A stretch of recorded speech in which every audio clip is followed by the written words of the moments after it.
BCCI ಮತ್ತು ಪ್ರವಾಸೋದ್ಯಮ ಇಲಾಖೆ ಸಹಯೋಗದಲ್ಲಿ ಅರಮನೆ ಮೈದಾನದಲ್ಲಿ ನಡೀತಾ ಇರೋ ದಕ್ಷಿಣ ಭಾರತ ಉತ್ಸವ 2024ಕ್ಕೆ ಚಾಲನೆ ಸಿಕ್ಕಿದೆ.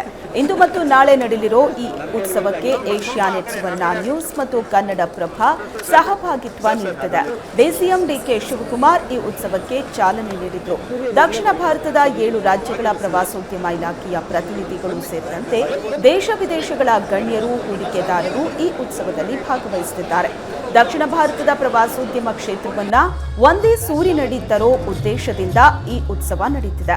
ಉದ್ಘಾಟನಾ ಸಮಾರಂಭದಲ್ಲಿ ಪ್ರವಾಸೋದ್ಯಮ ಸಚಿವ ಎಚ್.ಕೆ. ಪಾಟೀಲ್, ಎಫ್ಕೆಸಿಸಿಐ ಅಧ್ಯಕ್ಷ ರಮೇಶ್ ಚಂದ್ರ ಲಹೋಟಿ, ಪ್ರವಾಸೋದ್ಯಮ ಇಲಾಖೆ ನಿರ್ದೇಶಕ ರಾಮ್ ಪ್ರಸಾದ್ ಮನೋಹರ್ ಸೇರಿದಂತೆ ಹಲವು ಗಣ್ಯರು ಭಾಗಿಯಾಗಿದ್ದರು.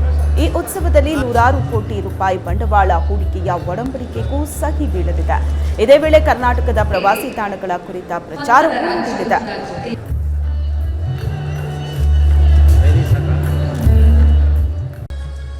So let us all join together.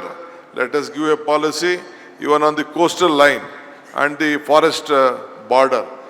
There is a policy next to 100 meters or 200 meters, 300 meters. Though it is a private land, they will tell you need not develop anything. How it is possible? So they never do any illegal activities. But you all have to join, prepare a proper model.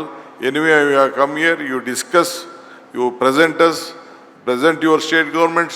Let us all South Indian people join together on the coastal beach. We have a very good coastal beach, either in Andhra, either in Tamil Nadu, either in Karnataka. We have a very big coastal beach.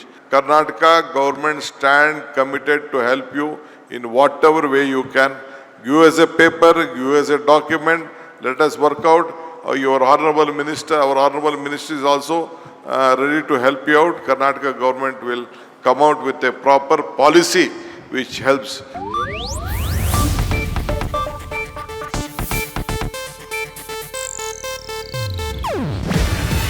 ಇದು Asianet news network ಪ್ರಸ್ತುತಿ. ನೀವು ನೋಡ್ತಿದ್ದೀರಾ Asianet ಸುವರ್ಣ news.